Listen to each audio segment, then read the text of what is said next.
Movie के starting में हम एक आदमी को देखते हैं जिसका नाम जेक होता है और वो किसी पोर्ट में होता है। ये एक स्पेस पोर्ट था जो कि स्पेस में ट्रेवल किया करता था। यहाँ पर इस आदमी को काफी देर बाद होश आया था और ये इस पोर्ट में ऑलमोस्ट 6 साल से था। उसकी टांगे पैरालाइज हो चुकी थी, लेकिन यहाँ पर पहले तो हमें समझ नहीं आता कि जेक स्पेस में क्या कर रहा है और किस लिए आया गया है। लेकिन तभी हम पास्ट के कुछ सीन्स देखते हैं जिससे हमें सारी की सारी स्टोरी क्लियर हो जाती है। जेक का एक ट्विन ब्रदर था जो कि बहुत अच्छा साइंटिस्ट था और वो स्पेस में जाना चाहता था। उसे नई नई चीजें डिस्कवर करने का बहुत शौक था, लेकिन उसकी कुछ लोगों से लड़ाई हो गई। कुछ पैसों के खातिर उसे मार दिया गया। स्पेस में भेजने के लिए भी नासा का भी बहुत खर्चा हुआ था, तो जेक ये नहीं चाहता था कि सारे पैसे जाया जाए और जो उसके भाई का ख्वाब था वो खुद पूरा करना चाहता था, तो वो उसकी जगह स्पेस में चला जाता है किसी दूसरे प्लेनेट को देखने के लिए। वो यहाँ जाने के लिए इसलिए भी तैयार होता है क्योंकि वो पैरालाइज होता है और जो उसकी टांगों का इलाज था वो काफी ज्यादा महंगा था। तो उसे एक होप होती है कि जिस मिशन पर वो जा रहा है अगर वो उसमें कामयाब हो गया तो काफी ज्यादा पैसे अर्न कर सकता है और फिर उनको यूज करते हुए अपना इलाज करवाएगा। होता तो वो बहुत हार्ड वर्किंग है, बेशक उसकी टांगे नहीं होती लेकिन वो बहुत स्ट्रॉन्ग होता है, तो उसे खुद पर यकीन होता है कि ये वो कर लेगा। अगर बात कर ली जाए उस प्लेनेट की, तो उस प्लेनेट पर ऑक्सीजन नहीं होती। उसके साथ और भी जो लोग जाने वाले थे वो सब एक जगह पर इकट्ठे होते हैं जहाँ पर वो अपने लीडर से मिलते हैं। तो उनका लीडर उन्हें समझाने लगता है कि तुम लोगों ने किस तरह से वहाँ के हालात को फेस करना है और वहाँ पर अगर किसी क्रीचर से सामना होता भी है तो उसको किस तरह से हराना है या उसे कैसे बचना है। तभी जेक यहाँ पर एक आदमी से मिलता है और इन दोनों की ट्रेनिंग 3 साल एक साथ हुई थी, तो इनमें काफी अच्छी जान पहचान थी। तो वो आदमी जेक को उसका अवतार दिखाता है। इस अवतार में इंसानों के भी डीएनए थे और उन क्रिएचर्स के भी जो कि उस प्लेनेट पर रहा करते थे जहाँ पर ये लोग जा रहे थे। इनका प्रोजेक्ट स्टार्ट होता है, लेकिन तभी वहाँ पर इस प्रोजेक्ट के लीडर आते हैं। वो सीधा इस प्रोजेक्ट के हेड के पास जाती है जो कि एक बिजनेसमैन होता है और उसने ये प्रोजेक्ट स्टार्ट किया था। वो उसे कहती है कि तुम्हारा जेक को लाने का क्या मकसद था। तो वो हेड उसे बताता है कि इसमें कोई मसला नहीं है, वो समझदार है और तुम्हें पता भी है कि हम उस प्लेनेट पर क्यों जा रहे हैं। वो उसे कीमती स्टोन दिखाता है। वो कहता है कि हम उस प्लेनेट से ये स्टोन लेंगे। ये 1 केजी स्टोन 100 करोड़ का बिकता है, यानी इसका सिर्फ 10 ग्राम करोड़ का बिकेगा। तो तुम खामोशी से होने दो जो हो रहा है। फिर अगले दिन हम देखते हैं कि जेक को एक मशीन में भेजा जाता है जिससे वो अवतार बन के बाहर आता है। उसको अवतार की बॉडी में शिफ्ट कर दिया गया था, जिसे पाकर वो बहुत खुश था। लंबे लंबे कान, लंबी सी दुम, लंबी सी चोटी और नीली यानी ब्लू रंग से वो काफी खुश था। फिर जेक मिलता है एक तो वो जेक की काफी तारीफ करता है क्योंकि जेक पहले फौज में था यानी आर्मी में था और उसकी एक्टिविटीज काफी अच्छी थी। तो वो जेक से कहता है कि तुम बहुत आगे जा सकते हो और वहाँ उस प्लेनेट में जाके वहाँ के लोगों के साथ ज्यादा से ज्यादा टाइम स्पेंड करना, क्योंकि तुम जितना टाइम उनके साथ स्पेंड करोगे वो उतना ही तुम पे ट्रस्ट करने लगेंगे। और तुम जानते हो ना कि इस प्रोजेक्ट का हेड यही चाहता है कि उस प्लेनेट से ज्यादा स्टोन निकाल सके। इसके लिए पहले तो उन क्रीचर्स को वहाँ से हटाना होगा। अगर तो तुम ये काम कर रहे हो तो अच्छी बात हो, लेकिन अगर 3 महीने के अंदर तुम ऐसा ना कर पाए तो हमें मजबूरन यानी ना चाहते हुए भी वहाँ पर हमला करना होगा और जंग छिड़ जाएगी, क्योंकि स्टोन तो हमने पाना ही पाना है। वो उसे कहता है कि इसके बदले में मैं तुम्हारी टांगे भी ठीक करा के दूंगा। तो इस चीज के लिए जेक मान जाता है। वो लोग उस प्लेनेट पर पहुँच जाते हैं। वहाँ जाते ही जेक जो कि एक अवतार होता है काफी खुश होता है, चीजों को छूने लगता है। तभी वो देखता है कि वहाँ पर बड़े बड़े जानवर है। एक अजीब सा जानवर जेक के पीछे बढ़ जाता है तो जेक एक झरने में छलांग लगा देता है, लेकिन अब अपनी टीम से अलग हो चुका था। वहाँ पे जेक अपने लिए एक वीजा तैयार करता है। उस तरफ उसकी टीम उसे काफी ढूंढती है लेकिन उसे नहीं मिलता। तो वो लोग यहाँ से ये सोचते हुए चले जाते हैं कि ये खतरनाक प्लेनेट है और क्या पता तक जेक मारा गया हो।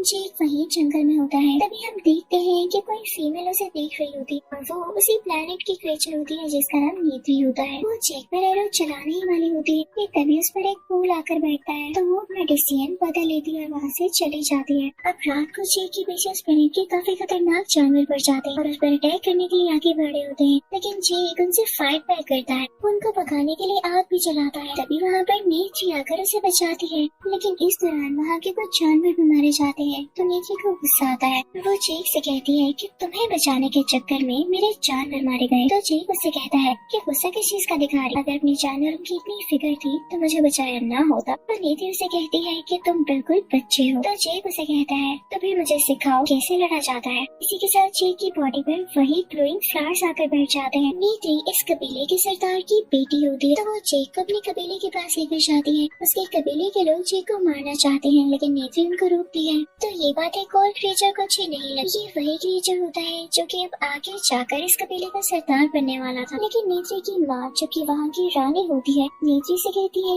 कि तुम्हें मैं इजाजत देती हूँ, तुम जेक को चीजें सिखा सकती हो। दूसरी तरफ हम देखते हैं कि जेक की असल दुनिया में आंख होती है, यानी उसी बोर्ड में। तो वो सबको बताने लगता है कि मैंने उन लोगों का ट्रस्ट जीतने के लिए पहला स्टेप तो पार कर लिया, जिसे सुनकर सब लोग काफी खुश होते हैं। अब नेत्री जेक को काफी चीजें सिखाने लगती है, जैसे कि हॉर्स राइडिंग वगैरह। दूसरी तरफ हम इस प्रोजेक्ट के लीडर को देखते हैं, जो कि अपनी टीम को लेकर इस जगह पर आ जाती है। वहाँ पर इनका एक छोटा सा कैबिन होता है पहाड़ों के ऊपर, जो कि बादलों में उड़ सकते थे। ये बहुत ही चार्मिंग व्यू है। उस तरफ जेक की ट्रेनिंग आहिस्ता आहिस्ता शुरू हो जाती है। देखते ही देखते जेक की काफी अच्छी ट्रेनिंग हो जाती है और वो वहाँ की सब बातें सीख जाता है। हॉर्स राइडिंग करना, वहाँ शिकार कैसे करना है, और सबसे बड़ी बात नेचर से प्यार करना। अब नेत्री जेक को एक जगह पर लेकर जाती है, जहाँ पर वो उसे एक परिंदे से मिलवाती है। वो उससे कहती है कि ये उड़ सकता है, और पता है इसकी खासियत क्या है, कि ये अपना राइडर खुद ही चुनता है और सारी जिंदगी उसी के साथ सिंसियर रहता है और उसी को लेकर उड़ता है। उसके अलावा किसी को नहीं चुनता। कि इसमें खतरे वाली बात ये है कि इसको चुनने से पहले तुम्हें भी बहुत केयरफुल रहना होगा, ये तुम्हें मार भी सकता है। अब ऐसा ही होता है, लेकिन जल्द ही जेक उस परिंदे को चुन लेता है और उस पर काबू पाकर उड़ने लगता है। नेत्री और जेक अपने अपने परिंदों पर उड़ रहे होते हैं और काफी एंजॉय कर रहे होते हैं। जहाँ पर इन्हें एक दर्द भी नजर आता है। वो जगह काफी खूबसूरत होती है, लेकिन तभी इनके पीछे एक खौफनाक परिंदा पड़ जाता है। तो ये लोग जल्दी से लड़कियों से हरा देते हैं और अपनी जान बचा लेते हैं। तो नेत्री जेक को बताती है कि ये मेरे एंसेस्टर्स की सवारी हुआ करती थी। इस पर सवारी करना बहुत मुश्किल है और इसके बारे में ये माना जाता है कि ये दुखों को खत्म कर सकता है और प्रोस्पेरिटी ला सकता है। अब जेक को यहाँ पर 3 महीने गुजर जाते हैं। तो कर्नल उसे वापस बुलाता है और कहता है कि जो काम मैंने तुम्हें कहा था, लगता है वो तुम भूल रहे हो। तो जेक कहता है कि नहीं, मैं भूल नहीं रहा, बस कल उनका एक इवेंट है जिसमें वो सारे लोग मुझे एक्सेप्ट कर लेंगे, यानी मैं भी उनका हिस्सा बन जाऊंगा। तो कर्नल कहता है कि अगर तुम ऐसा न कर सके तो मैं वापस तुम्हें जमीन पर भेज दूंगा। तो जेक कहता है कि आप फिक्र नहीं करें, मैं कल उनको उस जगह से हटा दूंगा। तो कर्नल कहता है कि चलो देखते हैं। अगला दिन आ जाता है और वो इवेंट होता है जिसमें सब लोग, यानी उस प्लेनेट पर रहने वाले सारे क्रिएचर्स जेक को एक्सेप्ट कर लेते हैं। नेत्री जेक को एवा का दरख्त भी दिखाती है, जो कि उनका प्योर दरख्त होता है और वो हमेशा ग्लो किया करता था। यहाँ पर नेत्री जेक को ये भी बताती है कि तुम चाहो तो इस कबीले में से किसी भी लेडी को चुन सकते। तो जेक उससे कहता है कि मुझे तो तुम अच्छी लगती हो, और यहाँ पे नेत्री भी मुस्कुरा देती है। तभी हम देखते हैं कि कर्नल वहाँ पर मुझे दरख्त गिराने लगा है, क्योंकि वो अपना काम शुरू करने वाला होता है, जिसे देखकर सारे कबीले वालों को गुस्सा आ जाता है।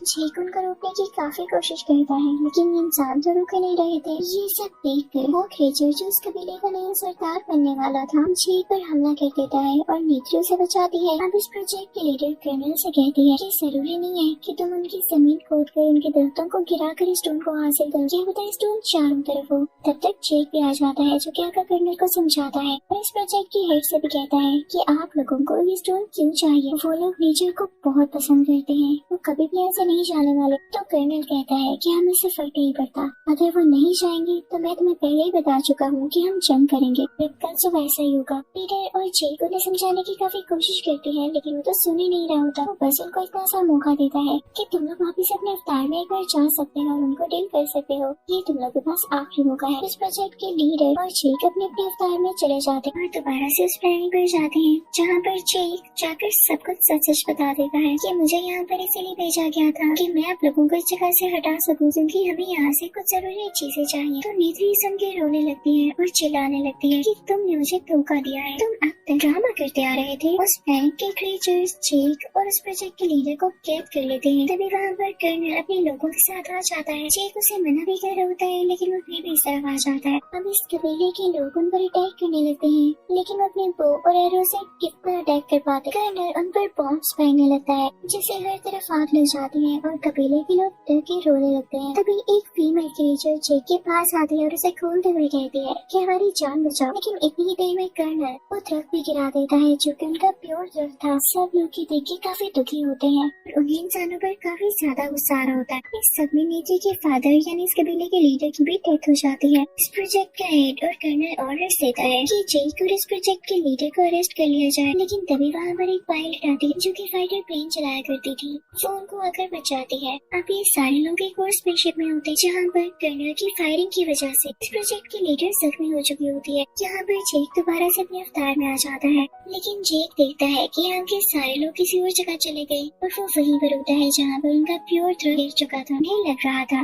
कि जैसे जेक भाग चुका है और वो इनकी मदद के लिए कभी भी नहीं आएगा, लेकिन अब की बार जेक उसी परिंदे पर सवारी करता हुआ था जिस पर नेत्री के एंसेस्टर्स ने सवारी की। इन लोगों का यही मानना था कि जो इस परिंदे पर सवारी करेगा वो गम की बादलों को भी हटा सकेगा, यानी प्रोस्पेरिटी ला सकेगा। तो जब जेक इस परिंदे पर इनके पास आता है तो सब लोग बहुत खुश होते हैं और ये सोचते हैं कि वाकई जेक दूर नहीं भागा था, बल्कि अब तो वो आ गया है हमारी मदद करने के लिए। तो नेत्री भी बहुत खुश होती। जेक वहाँ नेत्री की मदद से बात शेयर करता है कि मेरे एक साथी जख्मी है, क्या उसे बचाने का कोई तरीका है। तो वो उसे ये बताती है कि हाँ, अगर वो अपने अवतार में वापस आ जाए तो चांसेस है, लेकिन एट लास्ट वो प्रोजेक्ट लीडर को चाह कर भी नहीं बचा पाते और उसकी डेथ हो जाती है। तो जेक इस कबीले में ऐलान करता है कि हम कर्नल के खिलाफ लड़ाई करेंगे और सब लोग उसकी तरफ हो जाते हैं और उसका साथ देने के लिए तैयार हो जाते हैं। ये तादाद में यानी क्वांटिटी में बहुत ज्यादा होते हैं जिसकी वजह से कर्नल भी डरा होता है, लेकिन मसला ये था कि उसके पास बहुत बड़े बड़े जंगी जहाज और एडवांस वेपन्स थे, लेकिन जेक और बाकी कबीले वालों के पास सिर्फ तीर कमान यानी बो और एरो था। लेकिन जेक इस बात पर इतना ध्यान नहीं देता क्योंकि वो इस प्लेनेट को अच्छी तरह से जानता है और वो ठान लेता है कि वो जरूर इस प्लेनेट के लिए और नेचर के लिए लड़ेगा। वो उसी प्योर दरख्त के पास जाता है और उससे कहता है कि आप हमारी मदद करें, कर्नल यहाँ नेचर को तबाह करने आ रहा है, वैसा उन्हें मत दीजिएगा। अब कर्नल अपना हमला कर देता है। वो बहुत ज्यादा आर्मी को अपने साथ लेकर आया था। वो सबसे पहला शूट उसे प्योर दरख्त की तरफ करता है, लेकिन इससे पहले ही वहाँ पर उस पाइन के क्रीचर्स आ जाते हैं जिन्होंने अपने घोड़ों तक को तैयार कर रखा था। जेक भी उसी ब्लू परिंदे पर आ रहा होता है। इन सब के पास तीर कमान था, लेकिन कर्नल और उसके साथी लोगों पर भारी पड़ रहे थे अपने एडवांस वेपन्स और स्किल्स की वजह से। लेकिन दूसरी तरफ इस प्लेनेट के क्रीचर्स में काफी ज्यादा स्ट्रेंथ थी क्योंकि ये अपनी विल पावर को सबसे आगे रखते थे और यही सबसे स्ट्रॉन्ग बात थी। कर्नल वहाँ पर काफी ज्यादा क्रीचर्स पर अटैक करने लगता है। तभी वहाँ पर वो फाइटर पायलट आती है, लेकिन इससे पहले कि वो जेक को बचा पाती कर्नल उस पर भी फायरिंग शुरू कर देता है, जिसकी वजह से नेत्री का वो परिंदा भी जख्मी हो जाता है। काफी तबाही होने लगती है। इस फायरिंग की वजह से इस कबीले का नया सरदार भी मारा जाता है जो कि जेक का मजाक उड़ाया करता था। अब कर्नल का अगर टारगेट होता है वही प्योर तरफ, क्योंकि इस पे हमला करके ये इन लोगों पर कंट्रोल करना चाहता था। समय नेत्री भी काफी घबराई हुई होती है, लेकिन यहाँ भी इससे पहले कि उस तरफ पर कोई हमला करता जेक की दुआ कबूल हो जाती है जो कि उसने उसे प्योर तरफ के सामने की। दूसरी तरफ से बड़े बड़े परिंदे आने लगते हैं जिन पर गोलियों का भी कोई असर नहीं हो रहा था। वो कर्नल पर और उन सब लोगों पर जिन्होंने वेपन्स पकड़े होते हैं अटैक करने लगते हैं। ये वेपन्स गिराने लगते हैं। जिस जहाज से लोग एक्सप्लोजन करने वाले थे जेक उस पर हमला करके उसे गिरा देता है। वो जहाज तबाह हो जाता है, एक्सप्लोजन होने से भी बच जाता है। अब जेक कर्नल के जहाज पर भी हमला करता है जिससे उसका जहाज भी तबाह हो जाता है। तो कर्नल अपने जहाज से नीचे जंप लगा देता है, लेकिन जेक दरख्तों में अटकर बच जाता है। तभी कर्नल को वो कैबिन नजर आता है जिसमें जेक होता है, यानी जेक का ह्यूमन वर्जन जो कि भी बेहोश था। वो सोचता है कि इस पर हमला करके जेक को ही मार डाले, तो जेक के मरने के बाद इसका अवतार कैरेक्टर भी खत्म हो जाएगा। लेकिन इससे पहले ही वहाँ नेत्री आ जाती है। वो कर्नल से काफी लड़ती है, लेकिन यहाँ पर वो कमजोर पड़ रही होती है और तभी वहाँ पर जेक आ जाता है। जेक कर्नल को अपने ह्यूमन वर्जन को मारने के लिए रोकता है, लेकिन कर्नल उसकी चोटी पकड़ लेता है और उसे ऊपर हवा में उठा लेता है। उसे काफी ब्लैकमेल कर रहा होता है कि मैं तुम्हें मार डालूंगा। लेकिन इससे पहले कर्नल जेक को हाथ भी लगाता है, वहाँ आके अपना तीर चलाती है जो कि सीधा कर्नल को लगता है और अब इस बार कर्नल वाकई मारा जा चुका था। तभी जेक भी बेहोश हो जाता है क्योंकि उसे भी चोट आई थी और वो भी ह्यूमन वर्जन में कैबिन में वापस आ जाता है। उसे सांस नहीं आ रहा होता क्योंकि यहाँ पर ऑक्सीजन काफी कम होती है, लेकिन तभी यहाँ पर नेत्री आती है और उसे ऑक्सीजन मास्क लगाती है। दोनों स्माइल करते हैं क्योंकि नेत्री ने जेक की जान बचाई थी और जेक ने नेत्री का प्लान है। मूवी के लास्ट सीन में हम देखते हैं कि बाकी सब इंसानों को जमीन पर भेज दिया जाता है और सिर्फ जेक को वहाँ पर रखा जाता है और उसके साथ कुछ सिलेक्टेड लोगों को जो कि इन क्रीचर्स के साथ मिलकर रहने वाले थे। जेक को हमेशा के लिए उसकी बॉडी से निकाल के इस अवतार कैरेक्टर में ही बदल दिया जाता है और अब वो नेत्री के साथ और इस प्लेनेट में काफी ज्यादा खुश होता है। इसी के साथ इस मूवी का एंड होता है।